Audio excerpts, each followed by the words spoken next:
to Pigskin Frenzy on this wonderful Tuesday afternoon. Thank you for joining us. I'm Joel Norris, and whether you're watching on YouTube, listening on Spotify, listening on Podbean or Apple, a big thank you for taking some time out of your Tuesday to just sit back, watch, and listen to some college football coverage presented by me. Now, if you're watching on YouTube, please subscribe to the channel, like each episode, leave comments down below. If you're listening on Podbean, Spotify, or Apple, just follow on there and share around with others. Now, we have X, Instagram, and Facebook as well. All you got to do is type in Pigskin Frenzy, follow and like the pages there. You'll get episode updates. You'll get news and highlights from across college and NFL football. You'll get trivia questions on Instagram stories. Go and answer today's as well as all things up to date for Pigskin Frenzy. Now then, that was a flowy intro. That flowed. That was crisp, clean. We're ready to go. College football day today.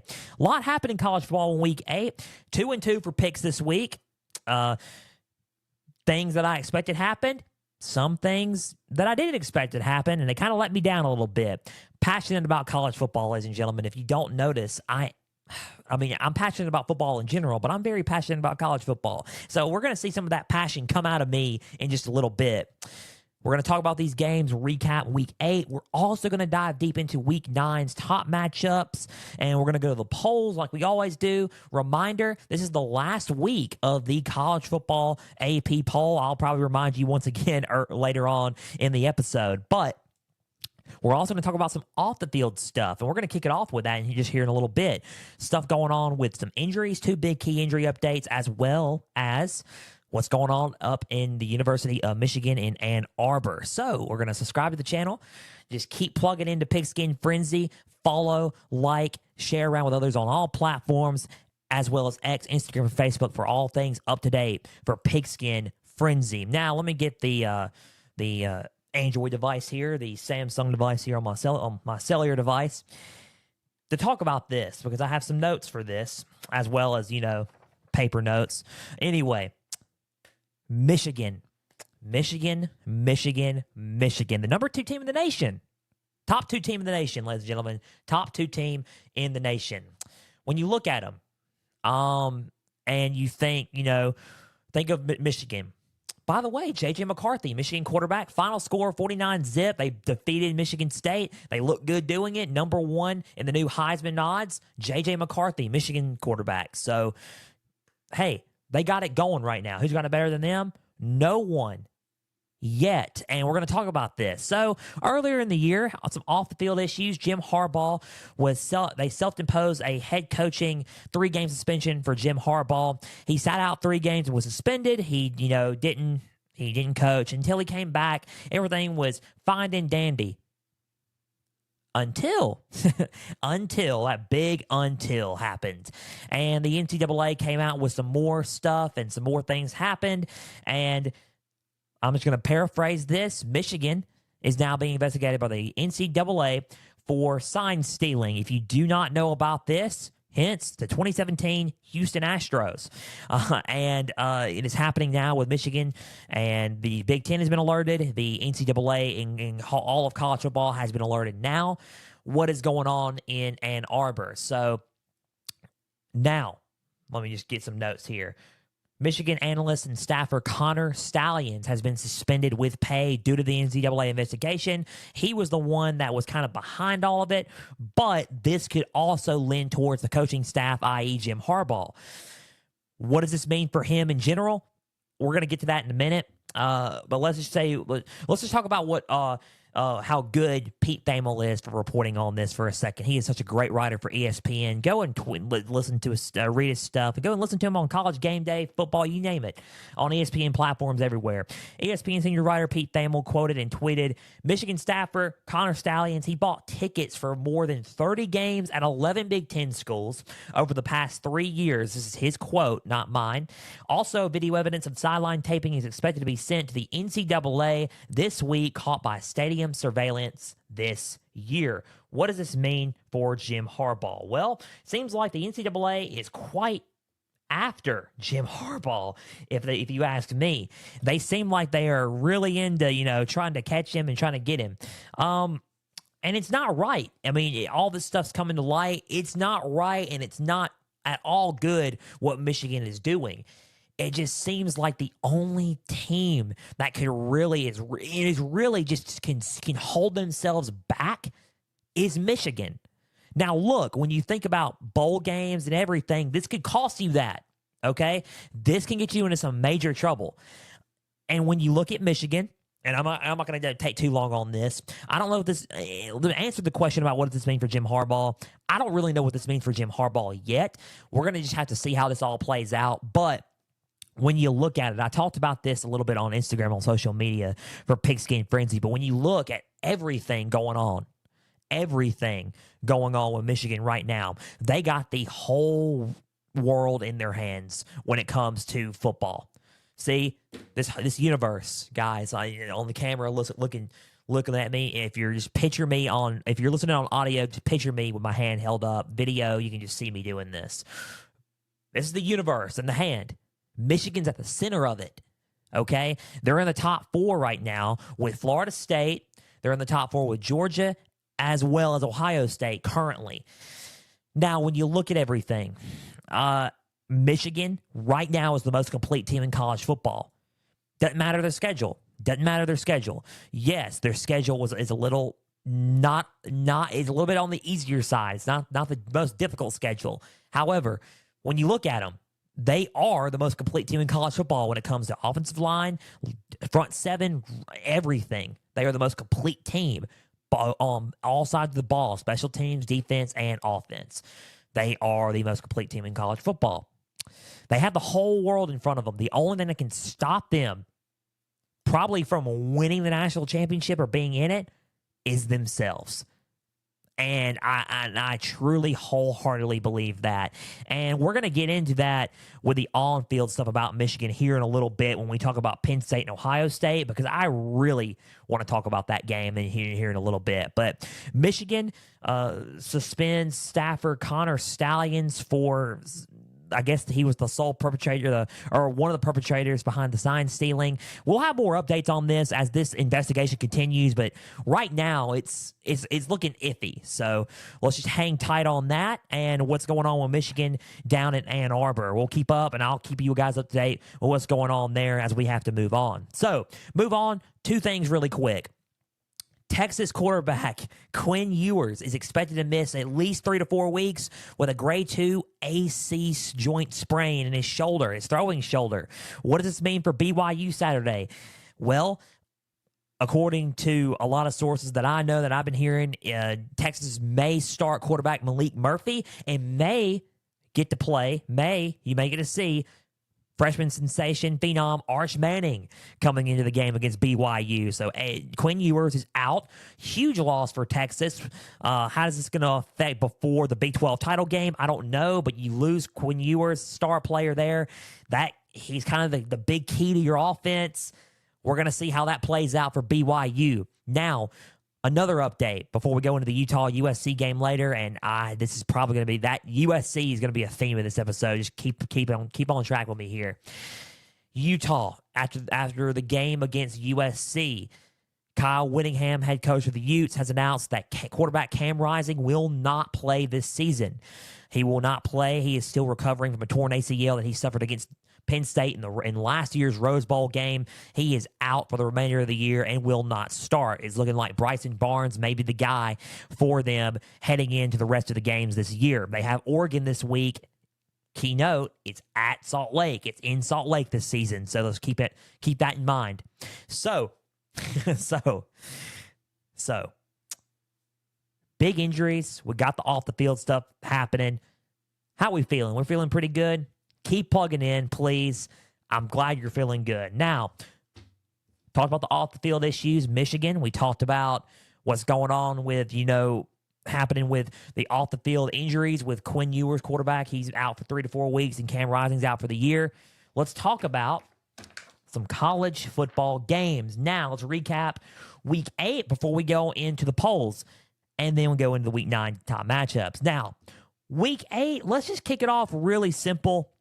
Florida State, Duke. I am going the opposite here. I'm just going to randomize these games. The top matches we talked about, let's starting off with Florida State and Duke. I said that it was going to be a closer game at first with Florida State pulling away. I was right. Final score, Florida State 38, Duke 20. It was 20-17 at half. And then Florida State ends up pulling away. And they look good doing it, right? They look good doing it. Jordan Travis, 27 for 36 with 268 yards and 2 touchdowns with an interception. He also had 10 carries for 62 yards and a touchdown. Rodney Hill, one of their fine running backs, 6 carries with 30 yards and a touchdown. Trey Benson had 10 carries with 26 yards. Johnny Wilson, 5 receptions with 58 yards. Keon Coleman, 2 receptions with 54 yards. Shaheen Bell, 8 receptions with 53 yards. Lawrence Toafili, 3 carries with 23 yards, 4 receptions with 40 yards, and another touchdown reception. He is also another fine back for this Seminoles team. Keziah Holmes, 3 carries with 11 yards, 7-yard touchdown reception.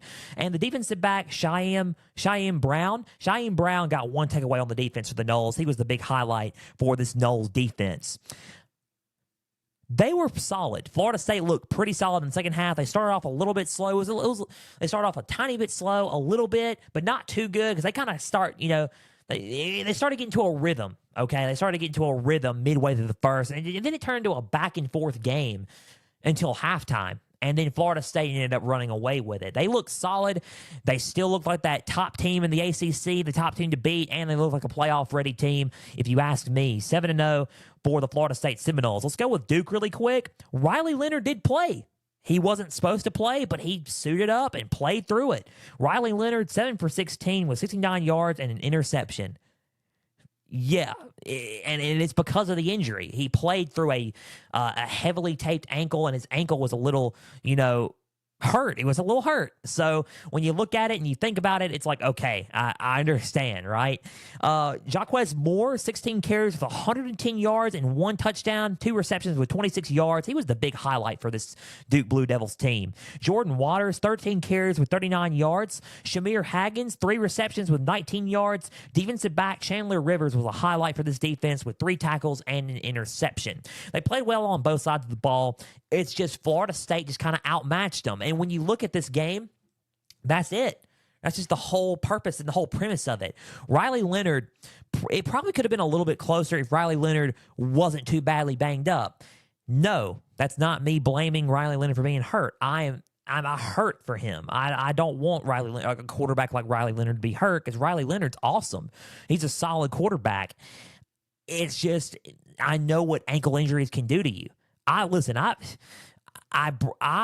personally, I played sports when I was little.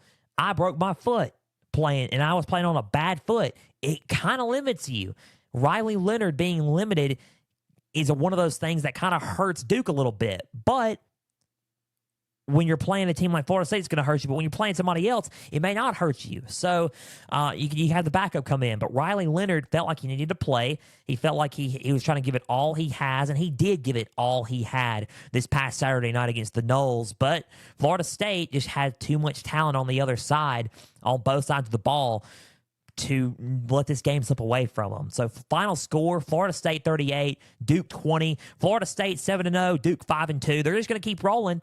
Both teams are going to keep rolling. I like Duke. I'm still high on Duke. But with Riley Leonard hurt, what's going to happen to some of these, in some of these other key games they got left? So Florida State going to keep rolling. They look like a playoff team, and they look like a top 4 team coming up next Tuesday for Halloween in the playoff rankings. So Florida State 38, Duke 20. Florida State's going to keep rolling. Duke going to go to the drawing board as they got Louisville coming in, or they got to go play Louisville next week here. So moving on, Alabama, Tennessee, the 3rd Saturday of October.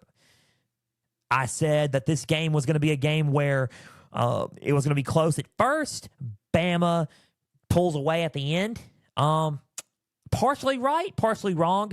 Tennessee in the first half played lights out. They actually had the lead 20-7. Second half, Bama, completely different team. Bama scored 27 unanswered, 27-0. It's in the second half to beat the Volunteers. Final score, Alabama 34, Tennessee 20. They could not get anything going in at half. Tennessee couldn't. In the second half, it was all Alabama from start to finish, from start of the third quarter to the end of the game, all Alabama on both sides of the ball. Now, Jalen Milroe, 14 for 21 with 220 yards and 2 touchdowns with 1 interception. Jace McClellan, 27 carries with 115 yards and a touchdown. Roydell Williams, 6 carries with 20 yards. Isaiah Bond, 3 receptions with 77 yards and a touchdown. Jermaine Burton, 4 receptions with 62 yards and a touchdown. The defense stepped up in a big way in the second half. They played with a lot of intensity, led by defensive back Caleb Downs. He picked up 9 total tackles, and linebacker Deontay Lawson picking up 12 total tackles. Let's go with Tennessee really quick before we get into this game, and we'll break it down a little bit faster than the others. Joe Milton, he played good in the first half. He kind of just slowed down and was non-existent in the second half. 28 for 41 with 271 yards and 2 touchdowns with 15 carries with 59 yards. Dylan Sampson, one of their fine running backs, 4 carries with 28 yards. Jabari Small, 8 carries with 24 yards. Jalen Wright, 11 carries with 22 yards and 7 receptions with 44 yards. Squirrel White had 10 receptions with 111 yards and a touchdown. Ramal Keaton, he had 5 receptions with 71 yards. McCollin Castles, 2 receptions with 12 yards and a touchdown. And defensive back Jalen McCullough was a big highlight for this Tennessee defense, and he racked up 7 tackles and an interception. So when you look at Alabama and you look at Tennessee, it was one of those things where at first, and this is my thing, and I'm seeing a trending a pattern here. Bama,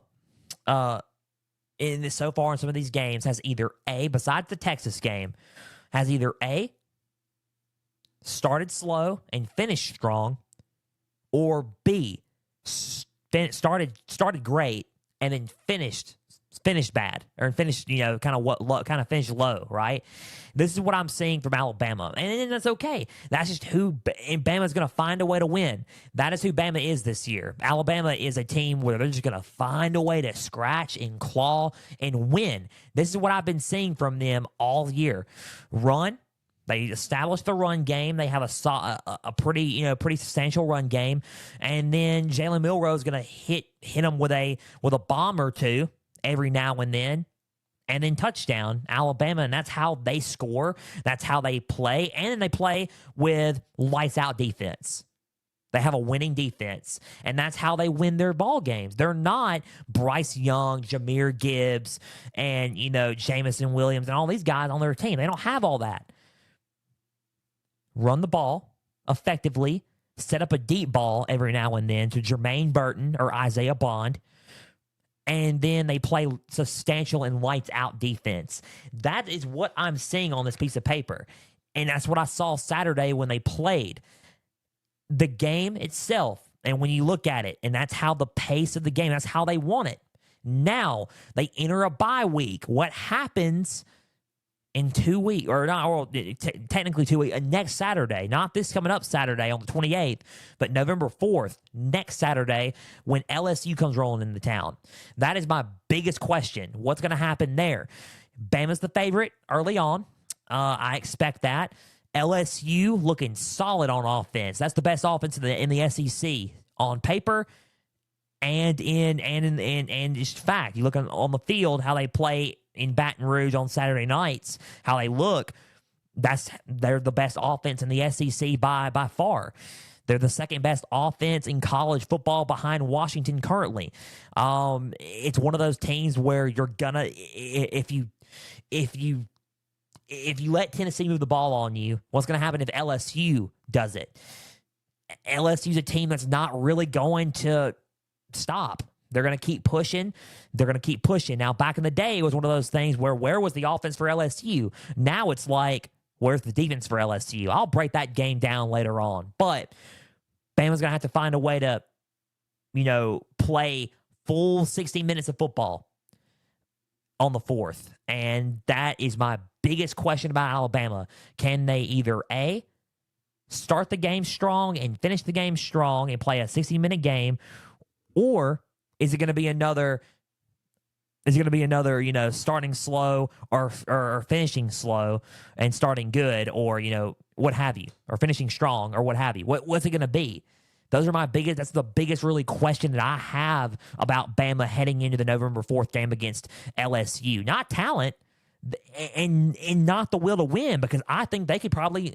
I know they could be LSU, but I know that LSU could probably slip one up on Alabama as well.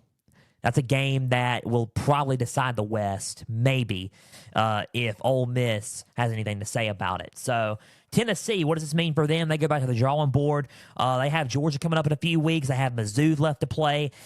Tennessee's got a tricky game Saturday that we're going to talk about here in just a tiny bit.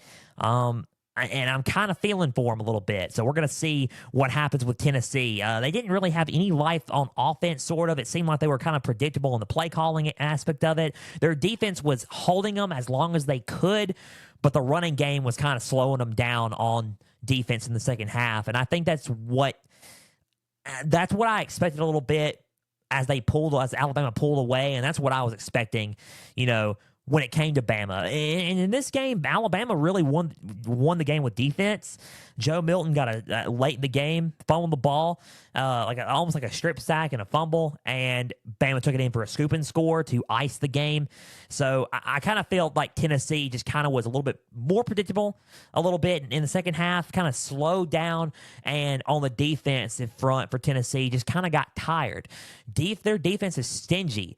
And I think they could play a little bit better defense than that, what I saw. But they just got tired and outmatched in the second half by a strong Alabama team. And that's pretty much it about Tennessee. So final score, Alabama 34, Tennessee 20.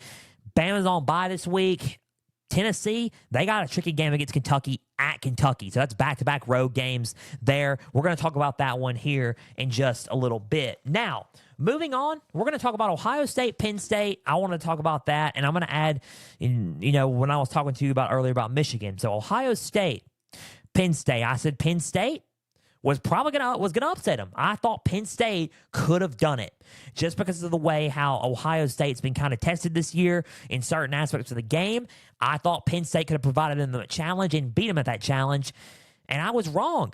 Final score, Ohio State 20, Penn State 12. Ohio State did end up pulling away with the game, and I'm not really shocked because I think Ohio State could have done it, but I just expected Penn State to do it as well. So let's go with the stats, and then I'll talk to you about the game. Kyle McCord, 22 for 35 with 286 yards and a touchdown. Mayan Williams, 24 carries with 62 yards and a touchdown. Chip Trayanum, 9 carries with 22 yards, 19-yard reception. Marvin Harrison Jr., or as Gus Johnson called him, Maserati Marv, got 11 receptions with 162 yards and a touchdown. Tight end Cade Stover, 4 receptions with 70 yards. And defensive back Davidson, Ego Benson was the highlight for the Buckeyes defense with 5 tackles. Ego Benosin. Davidson Ego Benosin. My wording. He was the highlight of the Buckeyes defense with 5 tackles. So, before we go back to Ohio State and the whole game, let's talk about Penn State's stats. And you're going to think, really? Yeah. 18 for 42 for Drew Allard with 191 yards and a touchdown. Nick Singleton, 9 carries with 48 yards. Katron Allen, 9 carries with 26 yards. Keandre Lambert-Smith, 6 receptions with 53 yards. Theo Johnson, their tight end, 2 receptions with 39 yards. Caden Saunders, 2 receptions with 35 yards and a touchdown. Penn State's defense played with toughness and intensity, but couldn't hold on later in the game when it counted. So, Penn State's defense, and I'm going to give them credit, the King twins, Kobe and Caden King, they gave them all they had. That secondary and that defense gave Ohio State all they had. But the Penn State offense was not doing them any favors. The Penn State offense looked really predictable. It was weird. They didn't play how they've been playing all year. They played kind of down. They played really one-dimensional, and in credit to Ohio State's defense, they made them look one-dimensional for sure with their looks, but I think with the talent and the quarterback and Drew Allard they got, it just looked weird. It looked like a thing that it just didn't look right. If you want to add the words to it, Drew Allard and the Penn State offense did not look right, and it's one of those things where you look at it and it's like, man, were they a little overhyped? Their offense, when it comes to a challenge, Penn State wasn't up for it in this game, and it was they felt like we're gonna challenge this team. They did on defense. On offense, they were kind of a little bit one-dimensional and didn't provide enough good looks on offense to score points. There we go. They weren't ready for the challenge against Ohio State in the Horseshoe in Columbus Saturday morning. So, what does this mean for Ohio State? They look good, but there were some areas where they looked kind of shabby. I mean, they didn't look the best, if you will. Ohio State looked good. They didn't look great, but they looked good. Penn State didn't look all that impressive on offense, but they looked solid on defense. Now, what does this mean for both teams when it comes in playing Michigan? Now, that's going to be rough. I think two teams are going to have to, when you look at how Michigan's playing right now on the level and the talent that they got, they're the most complete team in college football. I think right now, Michigan, and this is just my take, not only beats Penn State on November the 11th, but they also beat Ohio State Thanksgiving weekend and the last weekend of the regular season. I think they beat both teams.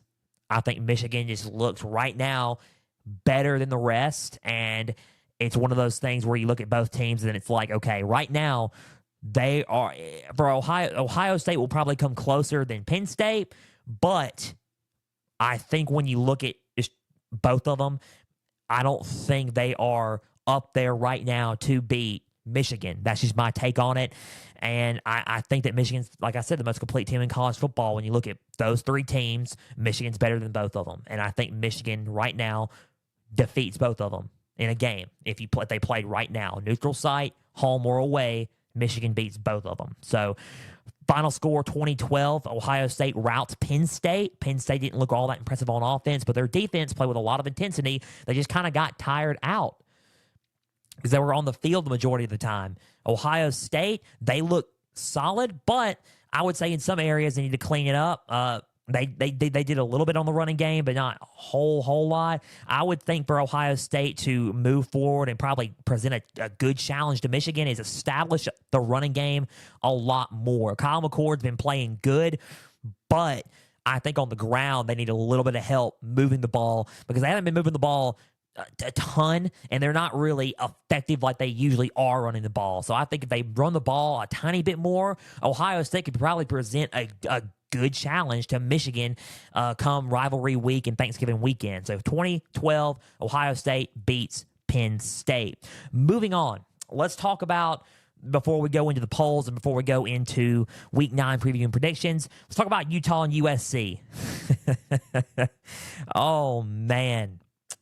Let me get a sip of my drink really quick before I talk about this. So,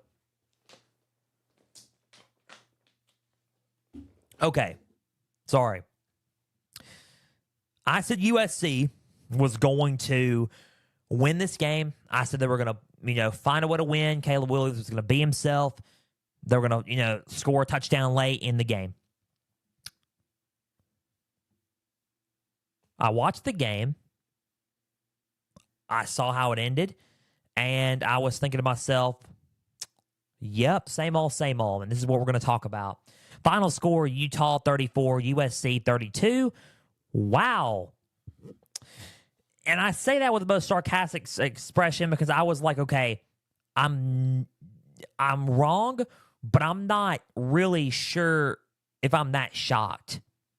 Let's go with the stats before we head into, before we talk about the game. Utah, Bryson Barnes, 14 for 23 with 235 yards and 3 touchdowns with 1 interception. 2 carries with 57 yards and a touchdown.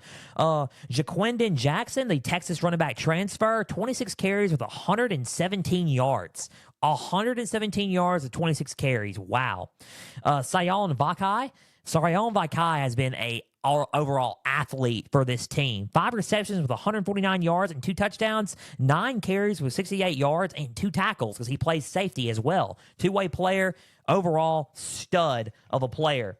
Devon Vale, 3 receptions with 37 yards. Matern, Money Parks, they call him Money. Money Parks, 3 receptions with 34 yards. Landon King also caught a touchdown pass. And defensive end Van Fillinger was the big component for this Utes defense. He racked up 4 tackles and a sack over Caleb Williams in that offense. Speaking of Caleb Williams, let's talk about the USC, the USC stats before I break down some notes here. Caleb Williams, 24 for 34 with 256 yards, 10 carries with 27 yards, and a touchdown. I'm going to get into that in a minute. Marshawn Lloyd, 7 carries with 86 yards and a touchdown. Zachariah Branch had 1 rushing touchdown. Taj Washington, 5 receptions with 112 yards. Brendan Rice, 5 receptions with 34 yards. Dorian Singer, 4 receptions with 35 yards. Safety Kalen Bullock added a tabbed interception from Bryson Barnes. And defensive tackle Bear Alexander notched 6 total tackles. Overall, they didn't do a whole lot as a team and as a unit on defense. And I'm going to get to that in a minute. Now, I'm going to break down the game before we go to the notes, and this is where I go in with Utah and USC. Utah, they look phenomenal. Only 1 loss, only 1 conference loss, and that was to Oregon State, because Oregon State is not a bad football team. They are not a bad football team. You got Washington, who struggled against Arizona State Saturday. They didn't even score an offensive touchdown. That's why Michael Penix is now number 2 in the Heisman race and not number 1, because he did not play the best of his abilities. Oregon number 2, Oregon State number 3, and Utah's 4. Utah's still in the thick of things. They're 6-1. They only lost 1 game. They're bowl eligible. Kyle Whittingham's excited. The bad news is they don't get Cam Rising back, so they're going to have to make do with everything that happens. And Bryson Barnes has been playing phenomenal. For the past few weeks, he's been playing phenomenal. So let Bryson Barnes get his chance and get his opportunity, right? So Utah has got a lot to play for, and they look good. On both sides of the ball, they look good on offense, and they look good on defense. They focused on defense in this game, and that is probably, in a way, was a key aspect of them winning this ball game. How it happened? Bryson Barnes, 26-yard carry, and it led Cole Becker to a game-winning field goal, 34-32. Now, USC. Now, when they look at USC ran. Caleb Williams ran for a short touchdown, and for a rushing touchdown, and then he did not. This was the first game in a long time. I think this is a streak broken that he did not have a passing touchdown. The first game, probably since his OU days, has not had a passing touchdown. His Heisman stock a little bit lower now. Everybody's thinking, oh, is he going to sit out? I'll have something to say about that in a minute. So when you look at everything, Caleb Williams ran for a touchdown, and then there was some clock left. Time management wasn't the best for Kyle Whittingham, but with Bryson Barnes taking it off and running for a 26-yard carry, the defense didn't stop them, and they kicked the field goal, and they ended up icing the game, and Utah ended up beating them in the Coliseum. Now, Utah's fine. I just talked about Utah. Let's talk about USC for a little bit. Now,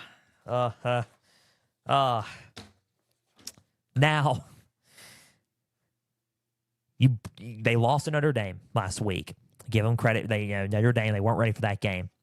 This was a game that I expected, honestly. And it's not one of those, oh, we're gonna, come out and, blow them out. I thought Utah was gonna play them close. I thought this was probably going to be a good year to where USC can kind of get some revenge and pull away and get some revenge on Utah. It's a motivational game because they haven't beaten Utah in 3 years. Now make that 4 years because they lost to them this past Saturday. And Utah ends up coming out and having a perfect game plan for them and doing what they always did, and they beat them. They beat them again. That's 0-3. Let me just go with the notes really quick. Utah is now the first team since the Pac-12 expansion in 2011 to beat USC 4 games straight. Lincoln Riley is 0-3 against Utah. USC's defense gave up 482 total yards. 482 total yards. Now, let me look up. And I'm on my phone here for a second. When you look at the rankings on defense, total defense. When you look at total defense, they are kind of far down. I would say in the hundreds. I think last time I checked, it was 140, 104. 104 is what it was. There are 104 in total defense as I look the notes on my phone. I apologize. I didn't have my notes pulled up like a professional, unprofessional of me. But nonetheless, 482 total yards against Utah. They are 104th in total defense. They have a solid offense. They're one of the best offensive teams in the country. It's statistics. Y'all can look it up. 104 in defense.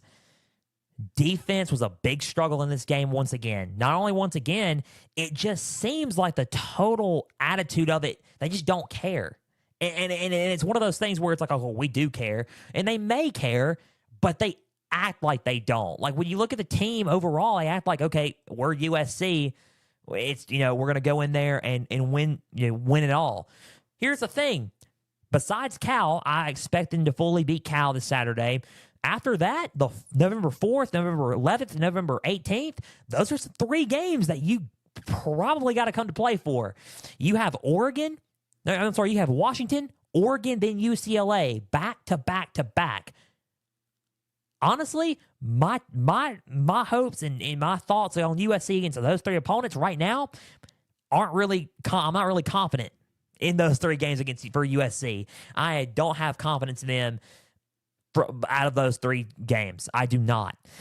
Those 3 games they could very well lose. There is a shot that USC can actually go either 8-4 or 7-5. If they lose to Cal, it could be 7-5 for them. 7-5 with a team that was supposed to go to the Pac-12 title game and supposed to go to a New Year's Six bowl and or college football playoff. It is crazy to see what's happening in USC right now. To me, I think USC, and I like Lincoln Riley. Lincoln Riley is a fun coach to watch. He's a good coach, and he knows that. Hey, he can lead a lot of his quarterbacks and some of his players to promised land. But right now, the promised land's not looking promising, if that makes sense. It doesn't look very promising.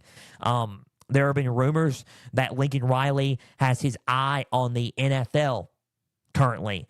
Has one eye looking towards the NFL to see if there's any coaching jobs opening up because he's not getting any younger, and he is looking to probably make a move at some point to the National Football League as a head coach.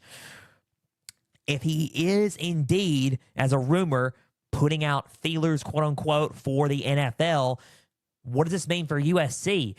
The Big Ten move, what does this mean for them in general? Is this the reason why that they're not playing to the standard of USC football? This offseason with USC is going to show if Lincoln Riley is staying at USC, and I want him to rebound. I do want USC, and I do want Lincoln Riley to rebound because I like Lincoln Riley. If he rebounds, the main thing they need to focus on is the defense. Can they focus on the defense? It's going to be very telling to see what changes are going to be made. That is the big thing about USC. Currently, right now, USC, I don't favor them in UCLA. I don't favor them against Washington or Oregon currently. USC right now, when I look at them, is a team that is about to go 8-4, 7-5. It's looking like their complexion. They just really don't care. I don't really expect them to. But I think they're, honestly, this is my honest thoughts. The 2 likeliest wins that they could have is against UCLA and Cal, but I do not expect them to beat Washington and Oregon currently right now at this point. I do not expect them to beat Oregon State either. If they play Oregon State currently, I would not favor them again in a game against Oregon State. They just don't seem like they have the mentality as a team currently to compete with other teams. And I think right now, I think it's something like, and this is a good thought to have, a lot of these players, it feels like it's not really chemistry as a team. It feels like it's a player mindset, a me mindset. There's a lot of individuals on that team, but where's the team aspect of USC? I'm looking for it, and I can't see it. That is my big thing about USC. Their defense and what I'm seeing as a team instead of, and they're individuals, not really a team. So team chemistry and defense is my biggest thing, what's going on with USC. I hope Lincoln Riley turns it around next year. This is a very underachieving back half of the season for USC. And I want USC to come back, and I want Lincoln Riley to come back. I want Lincoln Riley to show everybody, hey, we're still in the thick of things. But I think a big change of this starts with the defense. I've been saying it all off season. I've been saying Lincoln Riley needs to fix the defense.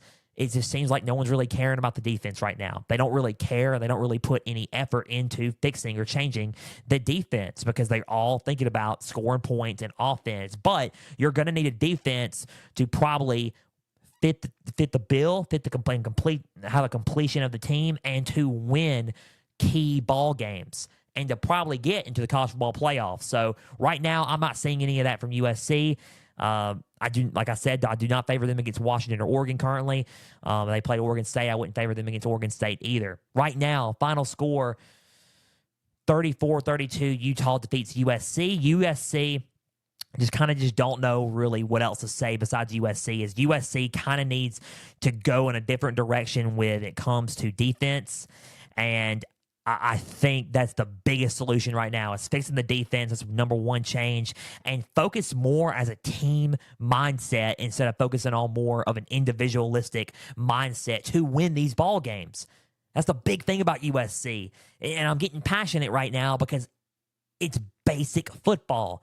It's basic stuff. They're running basic plays on this defense, but they can't stop it.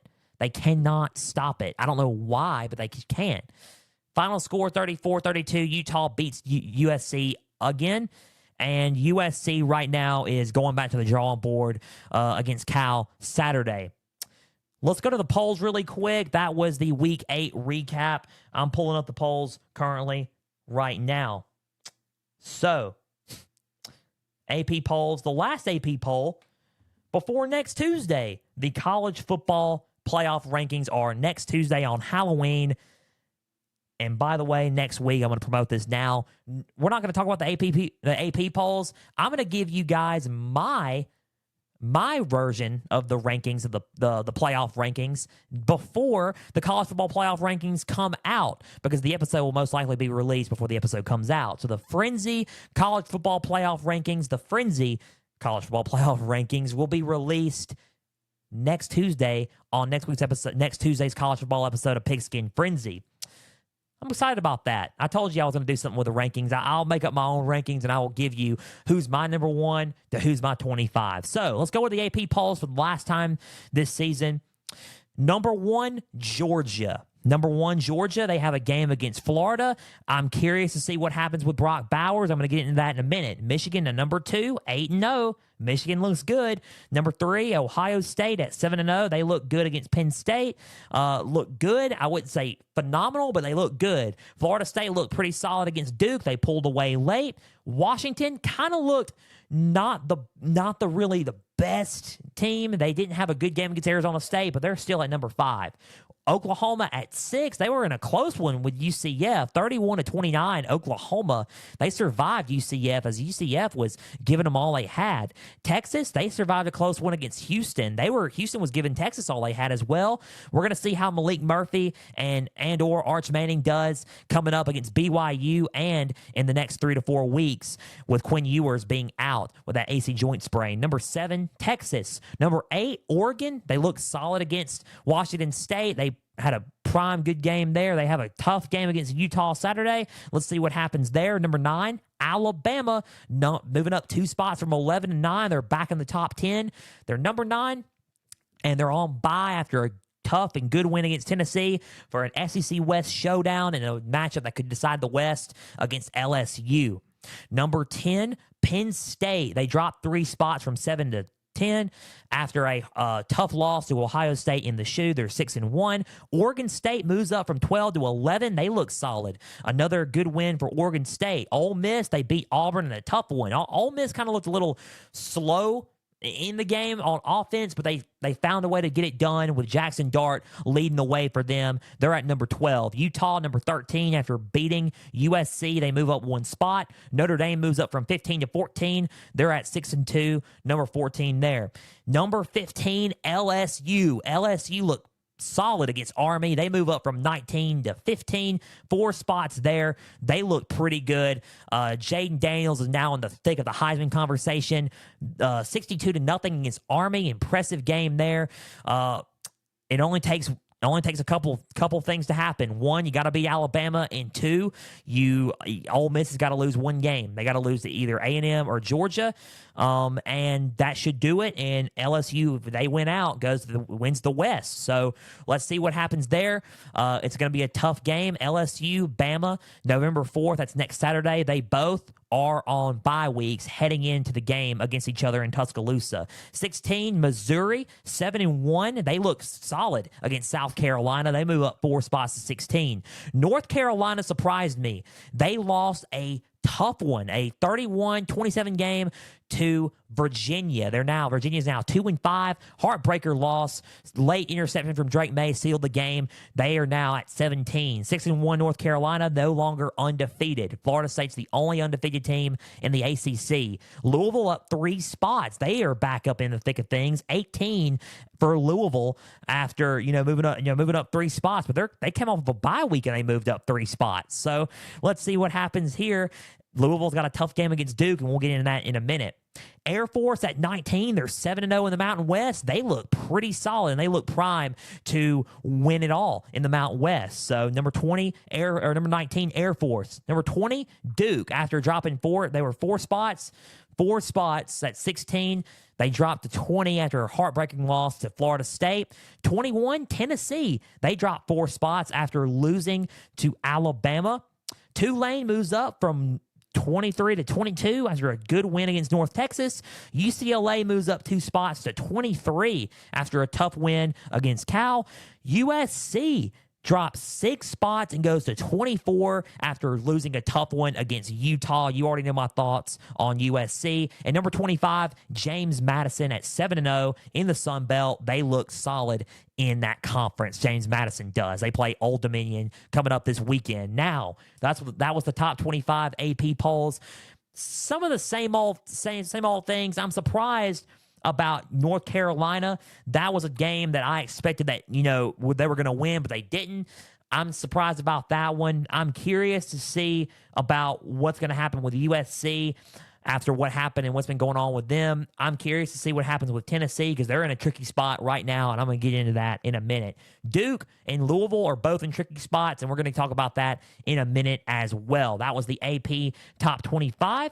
The last one that we're going to talk about for the year before we here at Pigskin Frenzy to start doing our own college football playoff rankings ahead of next week's first release of the college football playoff rankings. And we will do these rankings every week on Tuesdays for Pigskin Frenzy. Now, Week 9 preview and predictions before we conclude today's episode of Pigskin Frenzy. Now, Duke at Louisville. Duke's 5-2. Louisville 6-1 in Louisville, coming off of a bye week after losing a tough one to Pitt. Duke coming off of a heartbreaking loss against Florida State. Something's got to give. Now, the keys to this game for both teams, and when you look at both, they really kind of need a win here. So when you look at Duke, this is the key for Duke to win this ball game. Will Riley Leonard, it's more of a question key. So will Riley Leonard be full go or will he be limited? And what I mean by that is, will he be full on ready to go or is he going to be limited because of his ankle? That's a tough one, and he's a big component of their offense. Louisville needs to slow down the run. I think Jaquez Moore proved to be a factor in that Florida State game, even though Duke lost the game. Jaquez Moore put up 100-plus yards on the ground. I think it was like 114, if I'm not mistaken. It was, if I'm not mistaken, 110 yards against Florida State's defense. So they need to slow down the run. Jaquez Moore and Duke. I mean, listen, Louisville had a tough time slowing down the run a little bit against Pitt. They need to slow down the run right here against Duke. So who do I have winning this ball game? Close game. I think Louisville takes it. I think Louisville wins a close one. They're coming off of a bye. I favor them right now because they're coming off of a bye with revenge on their mind. They felt like they shouldn't have lost to Pitt. They feel like they're confident in themselves coming off the bye. I think Louisville wins the game close. I think Louisville wins by a score of 24-21. Louisville 24, Duke 21, and Duke becomes 5-3, while Louisville goes 7-1. Next up, Georgia versus Florida.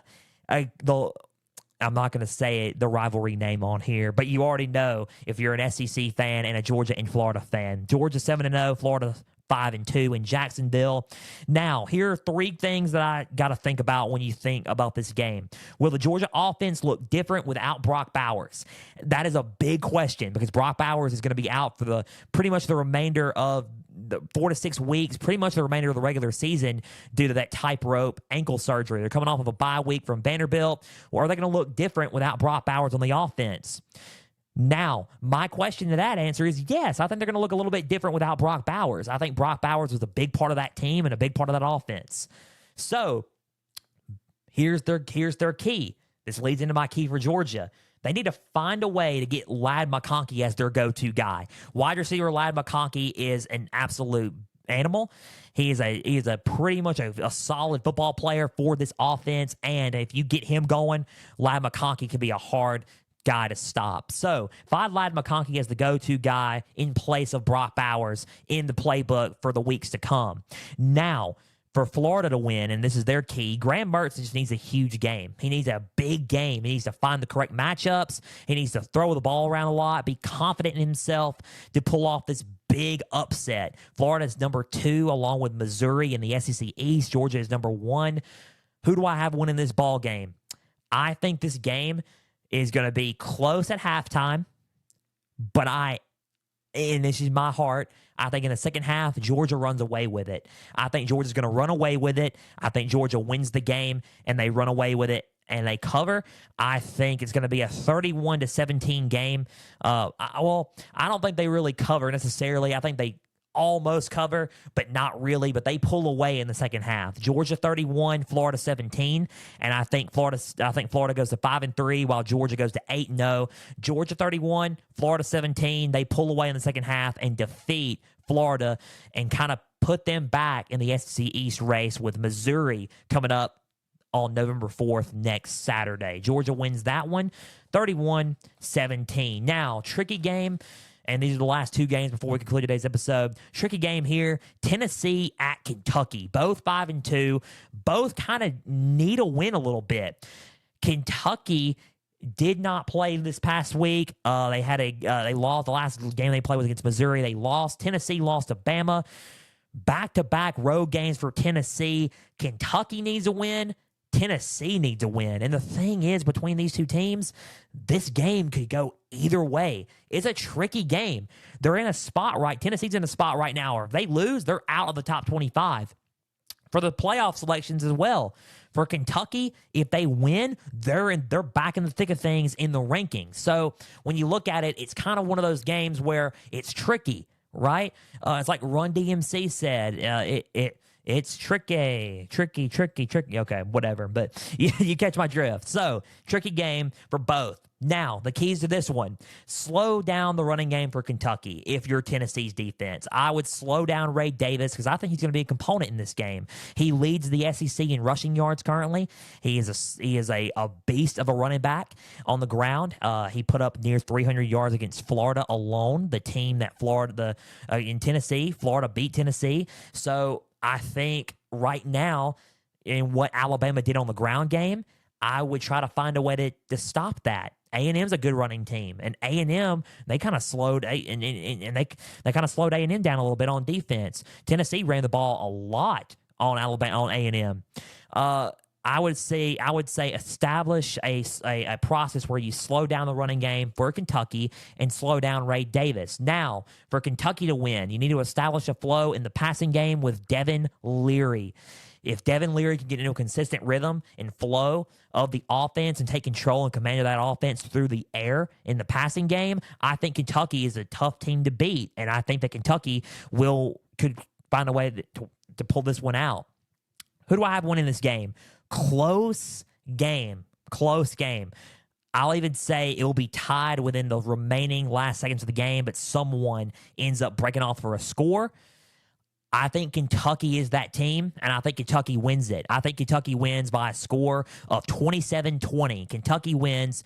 Kentucky 27, Tennessee 20, and Tennessee goes to 5-3, while Kentucky goes to 6-2 and becomes bowl eligible. Kentucky gets a win at home, late and close against a solid Tennessee team. I think this is a close game for both teams. Could go either way. I got Kentucky beating Tennessee to go 6-2. Now, last game before we conclude today's episode of Pigskin Frenzy, Oregon at Utah. Oregon at Utah. Oregon 6-1, Utah 6-1. Key to the game is this game is at home for Salt Lake City. Utes are going to arise. The Ducks are not afraid. Dan Lanning's not afraid. I can't wait for this game. Game day is going to be there. It's the game of the week for sure.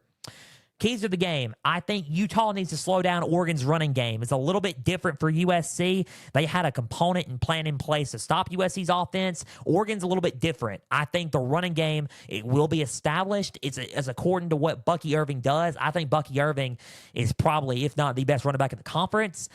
And I think that Bucky Irving is a guy that you need to watch out for specifically. They got a handful of running backs in that Oregon locker room, but when you look at that team, and you look at that running game and what they do, they're top 10 in running and on offense. I would try to figure out a way to slow down that running game if I'm Utah. When you look at Oregon and what they need to do, I think a good key right here is find the perfect matchup with Troy Franklin. Line him up against, anybody that he could go up against. He may could go up against a Sion Vakai. If he could go up against a Sion Vakai, then maybe you can slip a couple of passes to Troy Franklin and let him cook and let him work. Troy Franklin is one of the most underrated receivers in college football, and it showed in the Washington game, even though they lost that game, and it showed in a lot of their other wins, including against Wazoo last week. Find the perfect matchup with Troy Franklin to see if you can